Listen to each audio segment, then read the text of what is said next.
Protesters are openly calling on the US to intervene and liberate Hong Kong as they wave the stars and stripes. Others broke into the Hong Kong state legislature and hung the colonial United Kingdom flag, a reference to the era before 1997 when the British directly controlled the island as a colony. Perhaps what's more bizarre is that protesters have been seen waving Pepe the Frog flags and spray painting the alt-right symbol across the city.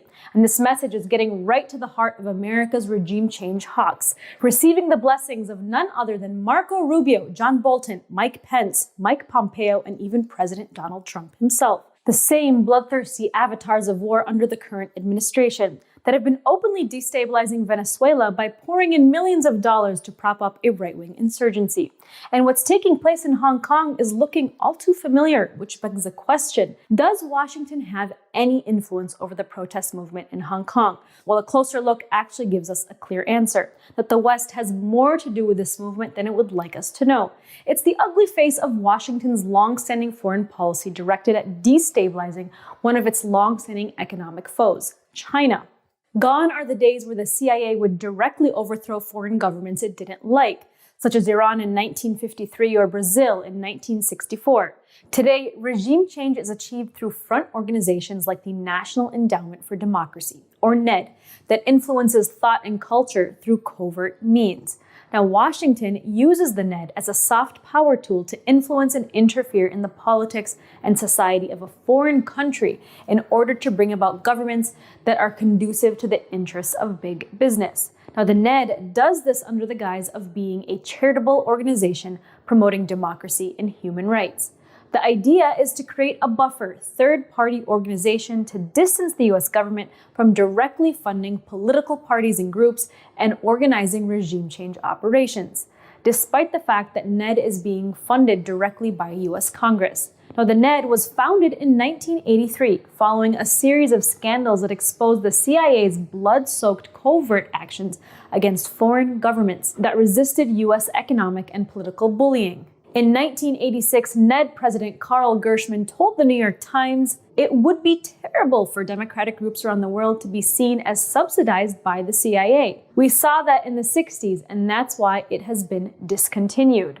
One of the NED's founders, Alan Weinstein, was a bit more blunt. He told the Washington Post, "A lot of what we do today was done covertly 25 years ago by the CIA. In recent years, the NED has trained, supported, and funded demonstrations and regime change operations in Venezuela, Ukraine, and Nicaragua, all designed to look like grassroots uprisings.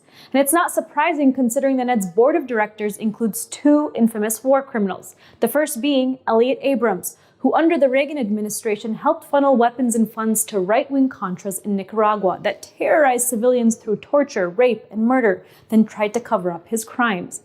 And then there's Victoria Nuland, who infamously directed the US policy in Ukraine under the Obama administration to fund and arm a right-wing insurgency that engineered the overthrow of the democratically elected government, an insurgency that has committed countless war crimes against civilians. Now, destabilizing China carries forward this global mission. Now, since 2014, the year of Hong Kong's umbrella protests, the NED has officially poured over $29 million into the island city. This means that the money is de facto supporting groups to undermine that government. And as Mint Press has previously reported, much of that money went to the very groups that organized the current protests.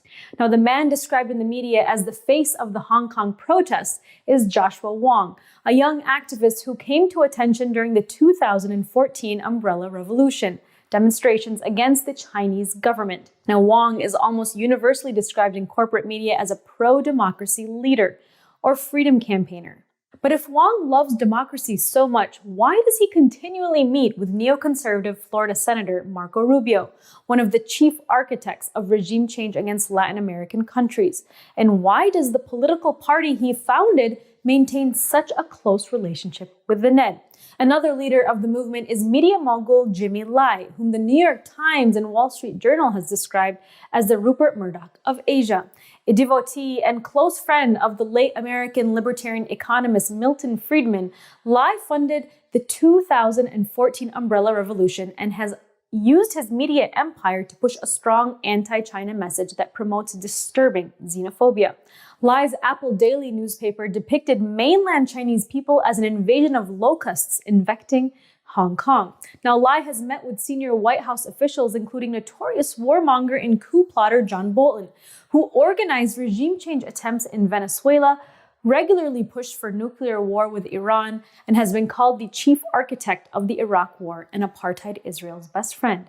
Meanwhile, American diplomat Julie Ade was recently photographed in a meeting with other leaders of the Hong Kong protests. Now imagine for a second if a Russian or Iranian diplomat or politician had been seen meeting with the Standing Rock or Occupy Wall Street protesters. The movement's credibility would have been finished, and it would have made international news. But unlike at Standing Rock or Occupy Wall Street, Hong Kong protesters have resorted to violent tactics where they're seen on camera attacking and detaining journalists and medical staff. They even intentionally tried to provoke security services into responding with violence by throwing Molotov cocktails, shutting down streets, and attacking drivers in what the New York Times describes as aggressive non-violence. All of this is strongly reminiscent of the tactics used by other Ned-backed protest groups in Venezuela, Ukraine, and Nicaragua. In Venezuela, Libya, or Syria, or any other country that doesn't kowtow to Western economic interests, there are always powerful forces behind the lines, geopolitical agendas at play, and plenty of unwitting pawns and a very manipulative corporate media that will do whatever it can to pull at the heartstrings to get you on board the humanitarian intervention war machine that could make any peacenik end up supporting a war agenda.